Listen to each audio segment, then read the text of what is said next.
In 2024, Do Not Go Quietly is partnering with Asio Gear. Asio is backed by over 30 years of bow hunting experience, and it shows. From the one-of-a-kind patented Asio Raptor camo pattern that blends seamlessly into the whitetail woods, to the features and technology that set Asio Gear apart, Asio is designed to meet the unique needs of bow hunters. I ran Asio the entire season this past year, and from the 100-degree temperatures of the South Carolina swamps, which are brutal, to the teens of the Southern Illinois rut, Asio had me covered. They have a layering system that covers you from every season to every temperature to every weather pattern.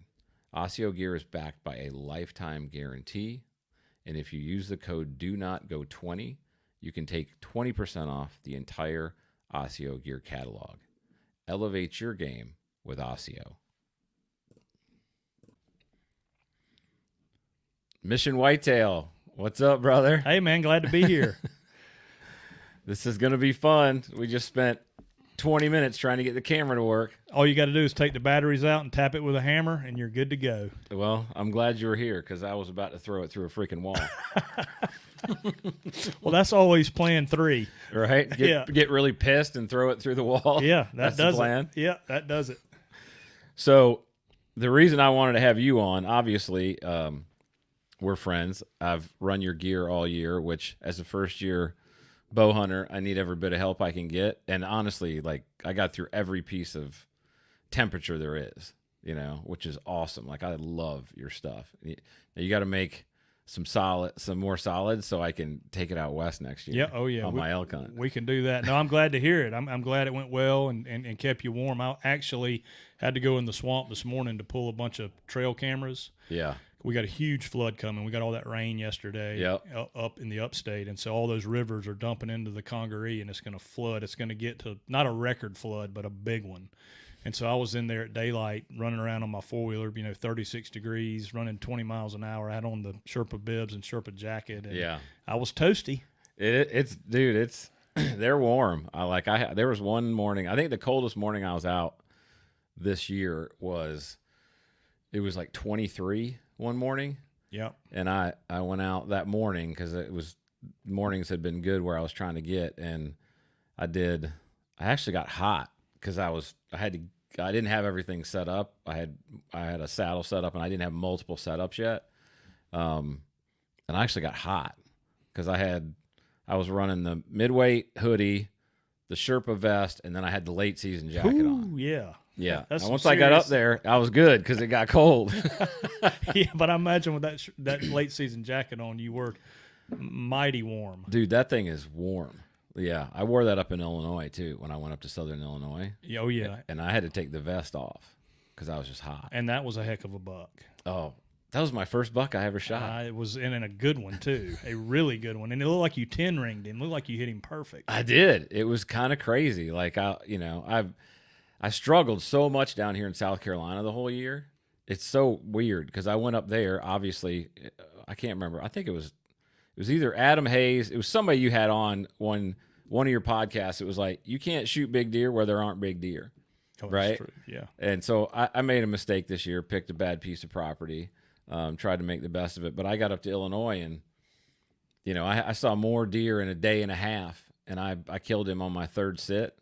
My cousin's got this, it's about 110 acres of ag, right? With a nice piece of wooded property sitting up behind it and a creek running through it. So it kind of has everything. And then there's a nice little funnel through there. Yeah, nice little funnel through there. And then there's a set of railroad tracks that are behind it with a big bedding area. And right around that area, there's like this kind of circular edge to the cornfield where they can kind of come in and feed, but they're protected. Yeah, kind of hidden. Mm-hmm. Yep. Yeah, so my cousin had killed a pretty good one there about 3 weeks before that. And when I got there, I hunted a couple other areas like morning and afternoon. I got up the first time I went there, I got up at 3 a.m, drove all the way to Southern Illinois so I could sit the afternoon. Nice. Nothing. I saw a bunch of stuff, but it came in on the other side of the cornfield. Then I got out the next morning, had a nice 8-point that caught my wind, like right in the creek bottom. He was like halfway across, and then he spooked, sat still, right? And I was like halfway across with my bow. So I literally sat there for like 4 minutes, and my arm was about to start shaking. Yep. And then he finally like looked up and busted. Yeah. And then that afternoon, I went and hunted that area. They've got a stand-up blind sitting on about an 8-foot, platform right in the middle of that area. And the wind was not good, but I was in there, and I got in there early at like 1. And he came through right at like last light, which there was about 4:30. And you're right. I arranged the whole kind of corner of it, and coming in at the corner was about 46 yards. And so, but if he fed around, he was going to get to about 32. And that's what he did. I just kind of waited and waited and waited. And to be honest with you, I don't remember any of it. Like, I remember him doing it, but I don't remember the pulling back or anything. It's magic, man. It's insane. It is. When you see that arrow disappear in the right spot, I mean, it's a feeling that, I mean, Jack, my son, got his first buck this year with a bow, and he called me right after he shot it, and I was at a dinner party or something. I left the party immediately and went straight down there to help him, and that gave me an excuse to get out of that You're place. like, thank you for getting me out of the dinner party. I said, Natalie, see you later. I'm out of here. And he was still shaking in the tree when I got there. Yeah. I mean, it has that kind of power. I mean, it's primal. It's what our ancestors did. Mm-hmm. And we're still men, right? I mean, we still hunt, we still do our thing, and it's a magical thing. It's incredible. It is. I mean, the interesting thing was I didn't get shaky, right? Now I think part of this may be just athletics and having done a lot of like competitive stuff. But as he kind of came in and around, because I was doing the swivel thing, like checking one side, checking the other side, because he could have fed in from either side. I'm over here, there's nothing. All of a sudden I swivel back around, and dude's there. And right then my heart rate started going. Yeah. But I recognized it, right? And as he fed around, I took deep breaths through my nose. I kind of did what I used to do during athletics and got my heart rate back down, and it was fine. Other than I don't remember it. Yeah. Well, you made a great shot, and it's a great buck. Yeah. I mean, it's an incredible deer for your first one. So congratulations on that. I appreciate again. It. Yeah, for sure. Well, part of that comes from, listening to you, and, the advice that I got from you and, a couple of other people that helped me was like, you need to shoot all spring, all summer, get proficient inside of 40 yards. Yeah, I mean, that's what I did. That's a controllable, right? Right. I mean, anything the deer has a say, right? You can't make him do something, but everything. So you can't control that, but you can control the other stuff. When, where, how. You can control those things. Yeah, and shooting is a big part of that.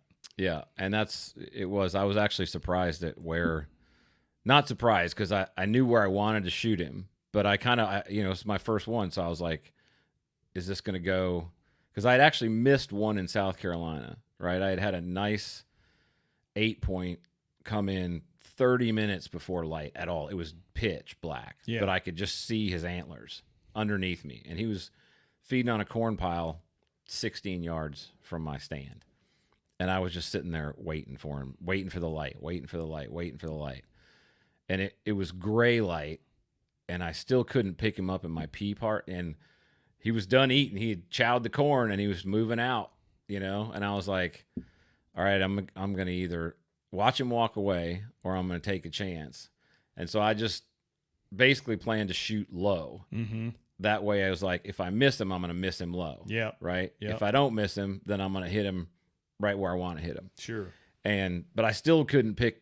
I was trying to pick the white up in my peep, and I couldn't do it. Like, I was basically trying to eyeball it, and I missed him low. I put it right underneath him. Are you shooting? I'm looking at your bow right now. Yeah. Is it a 3/16 peep? Do you know the diameter of it? It looks like it from here. I think it's a 3/8. So that would be bigger than a 3/16. It was a 3/16 at the time. I made it a little bit bigger. Yeah, I mean 3/16 is that's what I shoot, and normally I can get, if I can see my pins, I can see through the peep. But everybody's eyes are a little bit different. Yeah, and I got old man eyes. What the crap is that? We got bells going off. Right, I know. You're a busy man. I saw those all those work emails. They're not even pulled up. Like I'm trying to get it turned off anyway.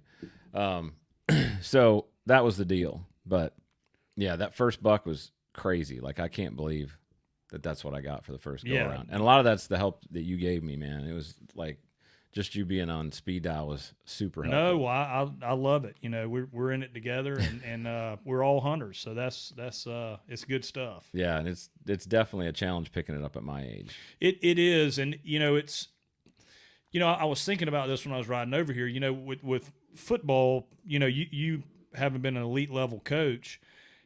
You can kind of train people, right? How to block, how to do this. There are rules to it. Yeah. And so there's a system, and there is with hunting as well. But it's really, you say there are rules and there are principles, but they're always changing. That's the thing about hunting is it's the consistency is it's inconsistent. The deer are always doing. Weather's got them doing something. The heat gets them doing something. It's completely different all the time, and the only way to really figure it out is to go and do it. Yeah. To make a plan. We talked about this. Yep. I think the first time we had lunch and talked about it was make a plan, execute it. If it doesn't work, learn from it. If it does work, file it away and go, okay, that worked for this situation. Mm-hmm. And so to me that's how, and to this day I still do the same thing. I try to devise a common sense plan and then execute it. And if it works, great. And if most of the time it doesn't work. Yeah. And that's part of bow hunting. Yeah. Well, the interesting thing too is, I listen to a lot of podcasts. Yours is one of them. And one of the challenges, hunting's different down here than it is up in Illinois. Right. And most of the stuff that people are recording is Illinois, Ohio, Kansas, Iowa, and it's not the same. Don Higgins and I talk about this all the time, and he will agree. The hunting in the South in these big woods, these big timber blocks, these big swamp bottoms, there's no funnel. There's a million different places they can go. They've got food everywhere. There's no temperature really change that makes them do something crazy.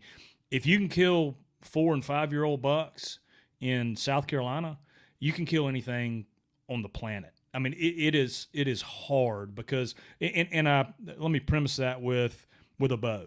Mm-hmm. Because our rifle season comes in August 15th. That doesn't make it any easier. No, either, it goes to they're getting shot at from the minute we're. Yes, and you can shoot $5. Right. So it is a great state to cut your teeth, because if you start knocking down one or a buck every other year in South Carolina, a mature deer, man, you take those lessons and go to Kansas and Illinois and Iowa. Man, certainly a 5-6 year old buck out there is a smart deer, and you got to be sharp. But it is a lot easier to hunt out there than it is here. Yeah, I know nothing. I know more than I did last summer, but I've found that to be the case. That was actually one of the questions I was going to ask you was, so you like to hunt swamps? That's a big part of what you do, right? Yeah. I think it's because that's where I started. When I was 5 years, Michael Eden's a mutual friend of ours. Yep. I hunt his farm, and he and I have been best friends since we were 2 years old. And that's where I shot my first deer, in that swamp. And I just love it because I grew up there. I mean, if you shoot 130, 140-inch deer out of there, it's going to be like over the moon big. You're looking at 115 to 125 is kind of their standard mature buck. And they're just different animals. They're so spooky, and they're so hard to get on with a bow that it's the challenge is incredible. And so I love it. I love it. So I know the swamps are super thick, and I know the bedding's really good. How do you work around the challenge of, if you're in a normal, I won't say normal, but like some of the spaces up in Illinois that I know my family have, they've got pretty defined water sources, right? Like, okay, if he's going to drink on this property, he's going to go here, here, or here. They got water everywhere in the swamp. Oh, yeah. And like you said, there's no clearly defined funnel. So, strategically, what's your strategy when you approach that? Yeah, so I run a ton of trail cameras. Ton meaning how many? I pulled 6 out this morning, and I pulled 15 out Saturday. Okay. So that's also 3,200 acres of property. That's a big piece. Okay. Yeah. So Michael they have 2,200 acres, and then next door, it's a club that I'm a member of, and it's 1,000 or 1,200 acres. So it's about 3,200 or 3,400 acres right there. It sits right next to each other. Right next to each other. Okay. Yeah. So it's really easy to access both of them. So the answer to your question is, I focus almost solely on edges. You'll have hardwood meets cutover meets planted pines. And when you say cutover, how do you define cutover? Cutover in South Carolina. Yeah, cutover in South Carolina is obviously where they've come in and logged. They've cut all the timber out, and it's probably got at least 2 years of growth, somewhere between 2 and say 8 or 9 years of growth. Once it gets back to 10 years, it starts opening up some.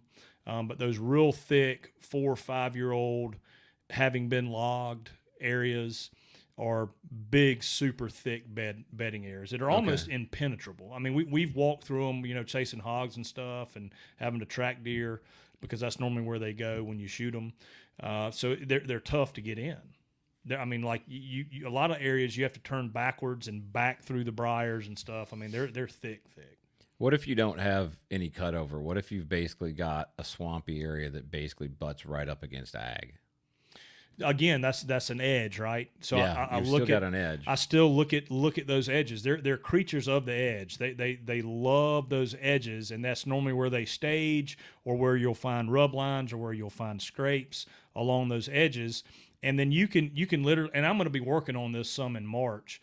You can tighten those up on those edges. You can go in, and if you have permission, you can, they call it hinge cutting, or drop some trees, in a row. They'll go right through that, but they're lazy, especially the bigger deer. They want to go past of least resistance. So if you've got you pile up some brush piles, or you hinge cut some trees to tighten those funnels up, and then put cameras in those funnels, they'll walk right through that because it's easy. And then you can set stands up on either side depending on wind, and then you've got a spot. And when you do that, are you basically trying to create a funnel from the inside of the swamp towards the field edge? Yeah, basically trying to create a place for them to make them walk? A lot of times they're going to come out, especially a mature buck, in the lowest part of the field. And the reason for that, in the afternoons, they're going to come out to that lowest part because the thermals in the evenings drop. And in that lowest part of the field, they're going to come out right there because that's where all the thermals are going to end up, in that hole, and he can smell everything right there in the lowest part. It's not always the case, but a lot of times that's a rule of thumb, is that a big mature buck is going to take advantage of terrain. And with the lowest part of the field, if it's going into the swamp, that's a good spot. And I bet if you go into that area, you're going to see big older, if there's a mature deer in there, you'll see big historical rubs, like old ones with some fresh ones, and maybe a scrape or two right there. And then, it'll be a big, maybe 100-yard wide area that he could come out. And so you can tighten that up with some hinge cutting, or piling some brush up, or some guys have even gone so far as to put in some removable fencing.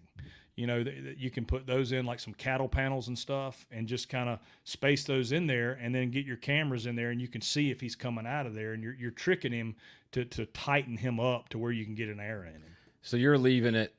How big are you making that space? Because obviously, if you make it too tight, I would think if you make it too tight, he can just walk on either side of it, right? So what's the width of that as you're kind of planning it? You have to look at it and see. Yeah. You want to be able to shoot it.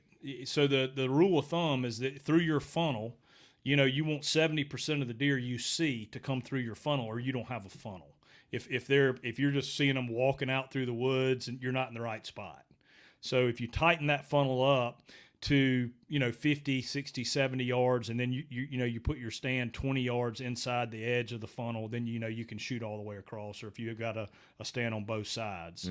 So it really it's all dependent. Like I've got one that's about 50 yards, and I have to get a tree because it's the only tree that is maybe 20 yards in the thicket. It's actually in the thicket. Okay. But they're going to come down that edge, and it's a little far. So the opposite side from where my stand's going to be, I'm going to hinge cut and pile up some stuff just to force them a little bit. But see, it's only about a 50-yard gap, and I'm going to push that gap down to about 20 yards. But I'm off of it. But you're basically saying this is a high traffic area to begin with. That's why I know they're coming through here. Exactly. Because if you just set up a funnel in a place where they're not already going, it's not going to do anything for you, right? No. You find the quote unquote edge or the funnel that's a high traffic area, and then you tighten it up. Okay. And South Carolina is a bait state, right? We can put bait out. Ohio, Kansas, all those are bait states. Guys use bait, and you can use that to your advantage. I mean, you can put the bait pile way out in the field, right? That your funnel leads to, so they come through your funnel going to the bait. You can certainly do that if you want to. In the swamp, we've got a bunch of white oak ridges. We've got sawtooths. We've got honeysuckle, muscadines, and when you find those places historically where they feed at different times of the year, there's a way they're getting there, and most of the deer are coming from the same area, and so you can tighten those up when it gets close to those feeding areas. Mm-hmm. So again, yes, you hit it nail on the head. As high traffic areas, you just tighten them up.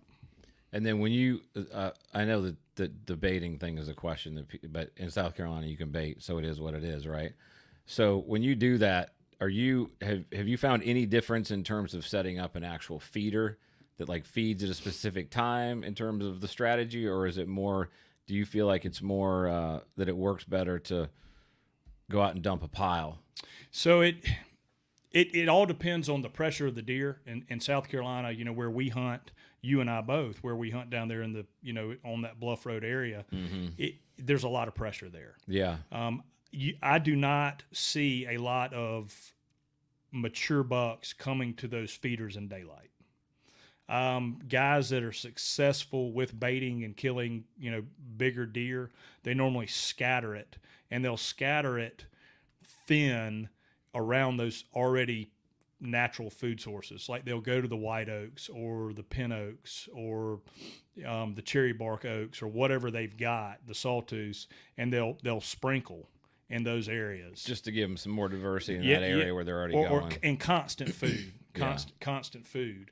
So that is a strategy guys use. And then they'll be in a simple world, there'll be a cutover where they're bedding, and then there'll be a grove of feed trees, and they're coming from the cutover to the feed trees, and then your job is to find the intersection point, because if you set up on the feed trees, which you can do, it's the rut, it can work because they could come through there any time of the day. But early season, like when they first start feeding on it, they're not going to get there until right at dark. So what happens if you're sitting right on top of the bait or right on top of the feed trees? You're sitting right on top of them, and 5 or 6 does come in and feed, and it gets dark. And the buck's 150 yards away. He hadn't come in yet. Yeah. And then you've got to climb down and get out of there, and you're going to blow up the whole thing. Whereas if you were back off of that, 200 or 300 yards, and stuff comes through, the buck doesn't get through or whatever, all the does are up there feeding, the younger bucks are up there feeding, you're able to climb down and sneak out of there, and nobody's to the wiser. Mm-hmm. So yeah, I learned that one the hard way. I mean, because the spot I hunted, it was pretty small. Yeah. And like you said, there was nothing really living in there. They were coming from the other side of the road, so they were trafficking through because there was some food source out in the field. And I think there were a couple, there weren't a lot, but there were a few trees that were dropping acorns that they hit at a certain part of the year. And so I found a couple funnels that were natural. They just kind of were using them. And they were getting trafficked, but I obviously set up too close because I got busted I probably got busted 5 times. Oh, well, at least. And so the deer in South Carolina are spooky. There's I've heard that. I've heard people say that they're super twitchy down here. They're very, very twitchy, and they will do everything, especially in feeding areas, bait piles. They're going to get downwind of that. Yeah, and you're setting up downwind of that as well, where they're getting behind you. That's exactly what happened. Yeah. I thought, okay, I'm set up right for the wind. I'm downwind of it, so I'm not, the bait pile's up here, I'm downwind, and they got behind every time I'd be, they come right in behind me. Yep. So you gotta set up different. The strategy is, okay, you give them that, right? Exactly. You give them that, and if you're normally setting up 20 yards from the bait pile, so you got a shot, set up 80 yards. 80 yards from it, and then they'll loop downwind of it, and then they're 40 yards in from you. Yeah. And you're able to get out of there without them. 80 yards is too close, but you see the idea. Mm-hmm. You're going to want to set up way off of that feed. So 80 is too close? Depending on the thickness of the property. Mm-hmm. I mean, climbing out of a stand, 80 yards away from a mature buck is pretty sporty. Especially one here. So if you're setting up on a field edge, or not on a field edge, but close to that edge, and you don't have that swamp area that I've kind of shown you, right? It's not super wide. I'll have to map it because I just started looking at it, but I could almost see from one side of it through to the other side because there's ag on both sides of it. Yep. It's just long and skinny, and it's kind of thick and nasty in the middle, but those edges are, there's not a ton of space off of them. So what would you do in that situation? Yeah, so that's a tricky one because you're setting up on the field edge and all the deer are going to end up out in the field. Then you got to climb down and get out of there, and you're going to blow it up. Right. Or do you set up in the middle? Facing towards the field edge. In the middle of the swamp. Yeah.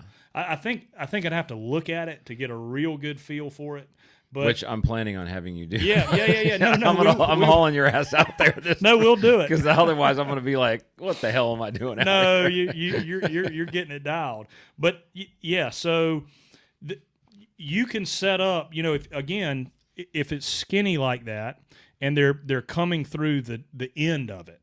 Let's say I don't have the vision of the property, but let's say it's like a cul-de-sac or a peninsula. That's what it looks like, a long peninsula with ag on both sides. Okay, yep. So there you go. So you got a long peninsula, and how far apart is it? Just ballpark. It's 100 yards thick? I bet it's probably 300 yards. 300 yards. Yeah, that's a guess. Yep. So if you go in there, you're going to see especially February when all the leaves are off. You'll be able to see a defined trail of how they come out of there. And then what you can do is you don't have to hunt right on the point of the peninsula. You can come in maybe 80, 100 yards. All right, so where are they? I'm looking at your map here. Where are they coming out? So that where I've got that marked right there. Yeah. Now again, this is just first time in looking at it. Probably 3 or 4 times. They're coming from that. I don't know where they're coming from because I don't have cameras up in there other than one. They're coming out right there where that stand is into that field. There's a big traffic area there's a huge rock pile right at the edge of the field in the swamp, and they traffic out on both sides of the rock pile. So if it was me, I would probably come in from this side and get a southeast wind. Come in from this side, from the opposite side, from where the you're trying to set opposite up. Side, and I'd tighten this up. Whoops, sorry about that. I'd tighten this up with some. I don't know if you're allowed to cut trees. If you're not, you can just get logs and brush piles. Throw a bunch of crap in there. Yeah, throw natural stuff in there, and I'd come in from the opposite side where I can shoot out, and then hopefully they're coming in from this way. Yeah, no, I got to go look at the other side because I don't even know what the traffic pattern is there yet. That's part of why, like you said, I gotta figure out. That's what part of what wanting to take you in there is figuring it out. There's a huge marsh right down here at the bottom. Yep. And so huge. Yeah, I'm guessing, they'll, especially when it's hot, they'll bed around that. Probably. Around that and then water. travel up Yep. to the food. In 2024, Do Not Go Quietly is partnering with Asio Gear. Asio is backed by over 30 years of bow hunting experience, and it shows. From the one-of-a-kind patented Asio Raptor camo pattern that blends seamlessly into the whitetail woods, to the features and technology that set Asio Gear apart, Asio is designed to meet the unique needs of bow hunters. I ran Asio the entire season this past year. And from the 100-degree temperatures of the South Carolina swamps, which are brutal, to the teens of the Southern Illinois rut, Asio had me covered. They have a layering system that covers you from every season to every temperature to every weather pattern. Asio Gear is backed by a lifetime guarantee, and if you use the code DO NOT GO20, you can take 20% off the entire Asio Gear catalog. Elevate your game with Asio. That's interesting. So I've been listening to you quite a bit, and we talked a little bit about it today, but you said that you didn't used to you used to be a little bit more of an early season guy, and you're kind of developed this love for the rut recently, which is interesting because I hear, again, I'm pursuing this or looking at this from a new guy's perspective. And when I listen to a lot of people, they almost make it sound like the rut is like the guy who, doesn't really know what he's doing, and that's a good place for you to go hunt. But, the real hunters are the ones killing in October and September. Yep. But I know you said Bobby Worthington, that's pretty much his thing is he hunts the rut. Absolutely. And I don't know. I think there's something that's just more exciting about it to me as a new guy. And it's not just that I think you can kill easier, but because I know it's different. A lot of the planning or different kind of planning goes into it, right? It's not I'm targeting that one buck specific movement and I know he's going to do this like you do in September, October. How are you looking at after kind of talking to him and looking at it differently this year, how do you approach the rut differently than you maybe would have in the past? Yeah, so the issue is, and I'm going to rub some folks the wrong way here, and that's all right. The issue is a lot of guys use their September, October tactics during the rut. They're trying to hunt bed to food. All right, they're saying, I know where this buck is bedded, and he's going to come out and hit this scrape, and I'm going to shoot him right here. Mm-hmm. And that looks good on paper. But, you can look at some of the studies that guys have radio collared deer and see how many different places they bed. They're actually more consistent bedding in the November areas than they are in October and September. Now, again, it's all terrain driven, but where these studies have been done, and so backing up just a hair, my mistake that I was making during the rut, I killed a lot of deer during the rut, and I killed them on edges, and I killed them on scrapes, and I killed them on food plots. They'd come out there to check for does, and I killed a lot of them like that. And when you were doing that, was your strategy that you were hunting what you thought was a funnel at the time, or were you I've heard my cousin, this may be too simple, but the guy's been killing stuff for a long time. He's like, I just hunt does. Yeah. In the rut. He's like, now obviously you got to know where they're going and where they're traveling, but he's like, if you know where they are, you're going to know where the bucks are. Yeah. The issue is how do you make sure he's in range, right? Because they're running and they're a big food plot. They can come out there. You're hunting with a bow. So I thought I knew what a funnel was, right? And I had a good idea. But when you get with somebody that is a quote-unquote expert rut funnel hunter, you start seeing what a real funnel is. So what did you think it was versus what did you kind of, over the course of this season, determine that it really is? Like an hourglass on a property where timber, this is what I thought. Okay. Like an hourglass on timber. You'd have right in the middle, a big block, and then it shrinks down to a 75-yard stretch of timber, and then it blows back up to another 150 acre. And, that would be a pinch, right? Okay. And you just figured they're going to travel here because they've got cover. And Right. And so that was the mistake that I was making during the rut. And why is that not a funnel? It is. Okay. It is. It is a funnel, but it's not a dictate that everything has to come through there. Okay. They can still go out across the field. They can walk the field edge. Absolutely right. I got you. A real funnel has a structural feature they cannot get around, like a giant bluff or a huge ditch crossing or something. A lot of times they don't want to walk through it. They will if they have to, but a real long range travel funnel is connecting big blocks of woods, and then somewhere along there is some natural bluff, river, something that they are not wanting to cross or they can't cross. And that's where you will find the spot that you need to be in, is where that particular structure is located. That's where the spot will be. And I didn't have that fully developed. And so when I went out and went with Bobby, we went and walked a huge block of woods. What state is he in? We were in Kentucky. He lives in Tennessee. Gotcha. We went and walked a huge block of woods, and he said, man, I wouldn't hunt here. It's 1,200 acres of hardwoods in western Kentucky near the Illinois border. I mean, and it's just wide open. Yeah, it's just wide open they can woods. Go anywhere. Yeah, and you know, there was, just like I said, some hourglass stuff, and we go and there'd be a trail through there, and he ho-hummed it. And I said, all right, well, let's go look at the 80-acre place that I have access to hunt. It's got a huge river bluff. And we went in there, and it was March before the green up. We went in there, and we get started walking down the deer trails, and he's like, we're here. He said, we need to tighten this up, but we're here. And we got up to the bluff, and he said, this is it. And the bluff was... It's a big river that runs underneath it. Okay. And then it's just a giant bank off the river. On one, and then it's more kind of hardwood flat on the other side of the river. Hardwood flat on the, yes. And there were 7 or 9 trails that all came to that bluff, turned into one trail, dipped down the other side where they could walk, and then the trail split back up. Mm-hmm. And that's the funnel. That's the funnel. And that identifying the funnel is the key.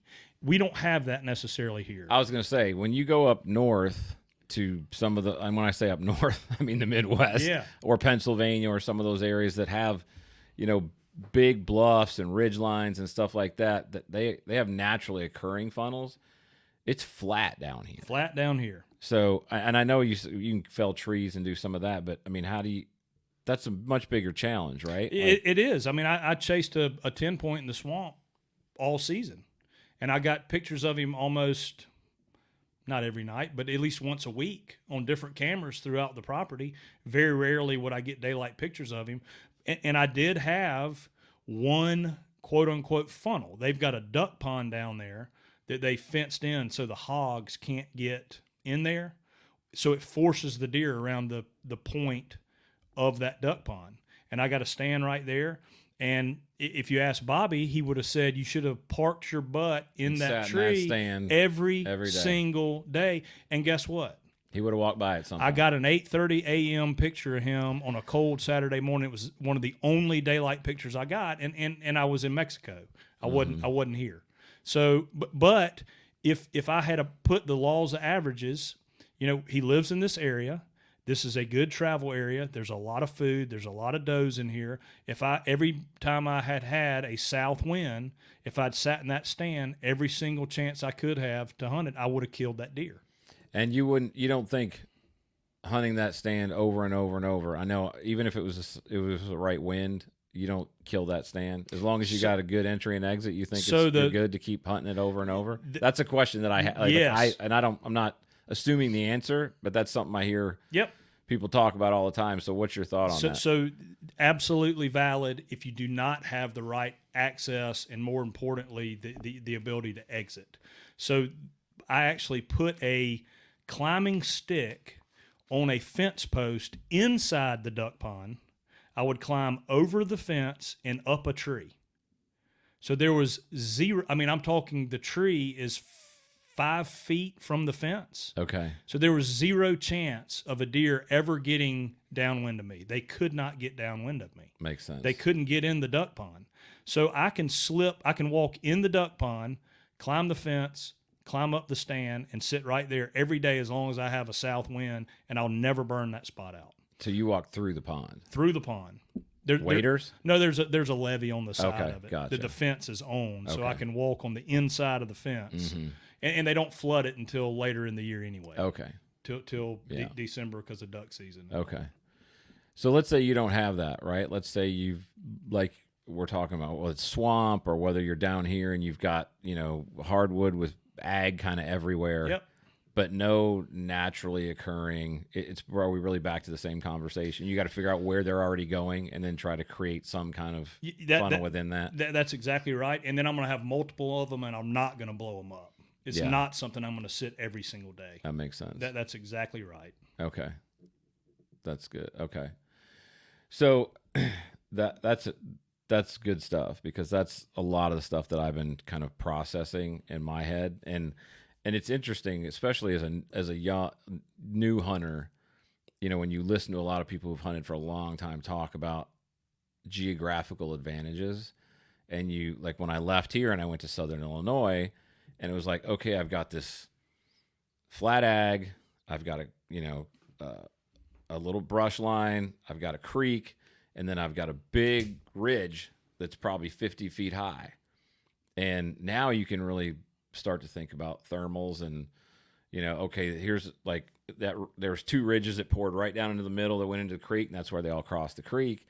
Like, that stuff's, at least to me, more intuitive. Yeah. And easier to figure out. It is much easier to figure out. There, because there's certain things they have to do. There's not as much cover. I mean, Illinois, how much ag is out there? Oh, it's ag everywhere. Yeah, it's the opposite of here. Right, exactly. If you're in Illinois listening, just think of the opposite. Everywhere you've got a cornfield, you've got wood, you've got cutovers and planted pines, and then everywhere you've got woods, you've got these little small fields, and that's what we have here. So that's what we deal with. I will ambush one early, on food. Yeah, you seem to do that pretty well. Yeah, early, right out the gate. When they're not. They're completely relaxed. I'll have all my cameras out by about the 5th of August on feed. And whether that's a feed tree, those sawtooths start dropping the middle of August. Muscadines are getting ripe. So that's kind of what I focus on then. And I'll have my cameras all out, and man, a lot of times you'll have 5 evenings in a row at right at dark, the buck hits in shooting light. And when that happens, opening day, I am going to get right there. And I will probably get downwind, and because every single time a 4-year-old is going to come in downwind to feed. He is going to loop downwind to feed and come in. So how far downwind do you think you'd get? Again, terrain tells you that. But in a perfect world, how far would you like to be downwind? Like, let's say he's got feed, bait pile, whatever it is. I know this is not a rule, but how far downwind do you think he's coming in? That's what you're planning, right? Is how I got to get past where he's coming in. Right. If it's an ambush, like a one and done ambush, I'm either going to kill him tonight or blow it up. Yeah. Then I'm going to get about 70 yards from that pile downwind of it. Okay. Or from that feed tree, or from that muscadine flat or vines. I'm going to get 70, 80 yards from that. But I've also got to know where he's coming from, right? Yeah, that's right. He's going to loop down wind, but it depends on kind of where he's coming from and what wind direction you've got. But that's an example of one and done. It's an ambush. He showed himself 3-4 times in an afternoon that he's not afraid of daylight. You don't have any kind of crazy temperature change, with those 3 days. And then you get in, you ambush him, and you shoot him, that afternoon. Or you blow him up. And then you're off to having to chase him during the rut. And if it's not a one and done, how far down are you? What further? Do you mean? Well, you said if it's a one and done, you're going to go further downwind. Is what you're saying? Yeah. So you're going to play it safer. So yeah. If he's getting there late, right? If he's getting there late, that's a lot of problems that guys have is nocturnal bucks, right? Oh my gosh, tell me about it. That's all I saw there. was They get there late. They get there late. Well, then you've got to backtrack and you got to find a chink in that armor, like how is he coming through here? And you can find that with tracks. You can find that with rubs. You can find it with scrapes on kind of how they're traveling to get to the food. And then you find an ambush point in there where you can get in and out. And again, if you can tighten that up a little bit, that helps. And when's the best time to, if you're trying to figure out travel patterns, let's say you figure out, okay, here's where they're coming, and then you're trying to figure out what their travel pattern is to get there. What's the best time to scout that? Is it right now? Yeah. If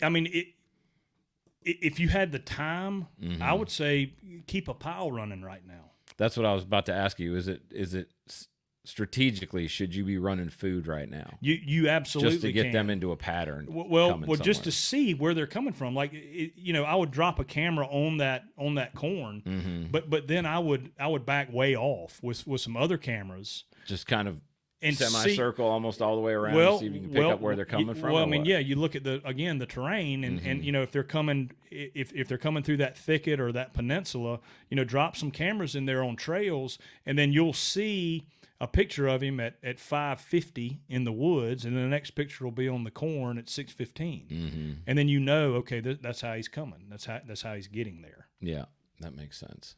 And you can do that with oaks. You can do it with food plot.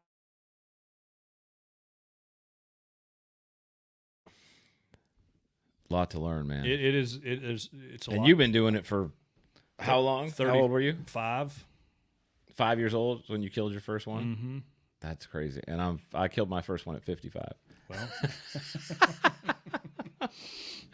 Well, my dad was a fanatic. Yeah, I've heard you say that. Yeah, that he was like you, right? He was an absolute fanatic, ahead of his time. And I can remember waking up in the mornings, completely dark, in a sleeping bag, and poking my head out, and it being daylight, in the middle of the woods, not having a clue where I was, about to go into sheer panic, and then a piece of candy would hit me in the top of the head. So he just carried you out there. Oh yeah, yeah. Okay. He would get me out of. I'm talking 3 years old. Mm-hmm. He would get me out of the bed, put me in a sleeping bag, put me in the floorboard. He had this old Jeep. Drive out to where we're going. He'd pack me in, lay me down, wrap me up in the sleeping bag. He'd climb up in the tree above it, and he'd hunt until I got fussy or whatever. And I never will forget. He'd drop that candy on my head, and I'd look up, and he'd have this big smile, and I'd have a big smile on my face. And that's so cool. That's amazing. Yeah, it's a good memory. Yeah, that's really neat. Yeah. So yeah, so I was lucky, and I fell in love with it right off the rip. And by 12, I was off doing my thing. Yeah, that's so cool. So, what you do a lot of Q&A on your podcast. What's top 2-3 questions that you get asked over and over and over?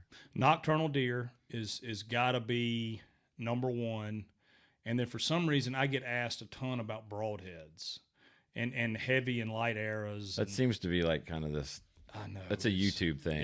It really is. It's kind of like a lot of the big YouTube guys, I think, do that because they can create so much content off of it, and then it creates this conversation. Drama. Mm-hmm. Yeah. So that nocturnal bucks is something I get asked a lot about, and then bow and arrow setup.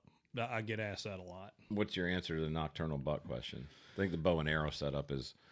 This is just my personal opinion, but having been pretty new at it, but also being a complete nerd, like I'm a research fanatic. Like my wife will tell you, that I drive her insane. But yeah, wait, you're the only one that drives her wife insane. I never do that. But honestly, the technology out there is so good. I think it's preference. Yeah. If you tell me, a Hoyt is 10 times better than a Matthews, or a Matthews. The new Matthews lift is, 10 times better than the new Hoyt. No. They're great bows. Like Prime makes great bows. Yep. They all it's really what do you like the draw cycle? How does it fit you? Do you like the bow? Yep. Right. So technology, I think, and I'm with you. I took your advice on the Trypan knowing nothing, but I asked Bert Soren, I'm like, what do you shoot? He goes, I shoot a Rage Trypan. I said, can you tell me why? He goes, because Joe Miles shoots one. He goes, if Joe's shooting something, it's good. Well, Bert's got a ton of experience, and I think even John Dudley, a guy that Bert does a lot. He shoots a Trypan. Joel Maxwell, big guy with Maxwell. Joel Maxfield with Matthews. Yeah. He shoots Trypans. Dave Holt shoots about 150 animals a year in Africa. He shoots a Trypan. It's a great head. The G5 mega meats are I'm really warming up to those. The devastation those things create. I wish they would just strengthen up those blades just a smidge, and they would have the best head on the market, in my opinion. They're just a little soft. Yeah, and it's because it's a 3-blade expandable, and to keep it at 100 grains, they have to make the blades a little bit thinner at the back. I got you. And they bend, when they go in, which is not a terrible thing, but I would love, I would encourage them to go 125 or even 150 grain, and it would be the baddest broadhead on the market. Well, I can, I got one nice buck this year, and it was the first one I ever shot, and I used the tri-pan. And it's not like my first shot was 16 yards. It was a 34, 33-yard shot. Yeah. Through a skinny window and that thing went exactly where I wanted it to, and it was devastation. It's like the blood trail that left, there was within 5 yards, I was picking up tons of blood. And it was pitch black by the time I finally got out. And because when I shot him, he took off for about 10 yards, and then he walked down across the creek bed up the other side. I saw him stand up. I saw him lay down, but it was dark, and I couldn't really tell if he got up again. So I gave him about 2 hours, but he was easy to try. Like, it was brutal. Yeah, oh yeah. They're great freaking broad. Yeah, and they're strong. At one time they had the thickest blades, .039 thick blades, and they had a titanium ferrule, so it was a really strong broadhead. There may be some others now that have the .039 thickness blades. Real sharp, super accurate. I've never had one not deploy or a blade come open in flight. And they're quiet. We've tested them with decibel readers, with fixed blade heads and other mechanicals, and they're a real quiet in-flight head. So yeah, you can nerd out on this stuff like big time, and I'd like to do that. I love to test it myself and just ask the why. Why am I doing this? Not because so and so said so, but because it makes sense, and I've tested it and seen what it does. Yeah. So, yeah, no, they're great. I mean, and I think probably one of the best lessons I learned during the season last year, because I kind of made this mistake being a guy who gets sucked into technology, over-analyzing everything. And Dudley came out with that series of videos where it was where he took 3-vein, 4-vein, few different weights at the front, 2-degree offset or 2-degree helical, 1-degree helical, 0. And he shot like all of them, one after the other from like 60 yards, and they were like that. Yep. And it was great for me because it was like settling on something you feel good about and practice getting good at it. That's Don't quit nerding out and thinking technology is going to make you better. Shoot. Like, make a good decision, but then shoot. Without a doubt. And I've come, not full circle on it, but I was very anti heavy arrows, like the 650 grain arrows. Yeah. But after doing a ton of testing inside 30 yards. Yeah. I get that. It doesn't matter. No, because you're not, the momentum on them start to die down range more. Well, you have a huge arc, right? You Right. you start develop your trajectory is if you're a Western guy, the 650 sure. stuff. If you're shooting over, really, in my opinion, over 30 yards, you need to look at that moderate weight arrow, the 450. Around that 450 to 500 grain is where you should be for trajectory, but you still have plenty enough for penetration. I have not seen a significant amount of penetration difference between a 450 and a 650. What are you shooting? I shoot 470. Okay. Yeah, 470 grain arrow is what I shoot, and I shoot 74 pounds. And why do I shoot 74 pounds?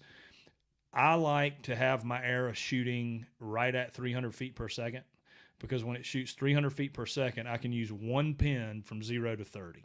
I sight it in at 26 yards, and it'll be about an inch high at 5 yards, and it'll be about a quarter of an inch low at 30 yards. So I'm in the kill zone from 0 to 30, and I don't have to. In most of my shots, as long as you're shooting 300 feet per second, or right, 295, right or 305, right in that range. And of course, you've got to test it yourself, but sight it in at 26 yards, and then you don't have to think about it anymore.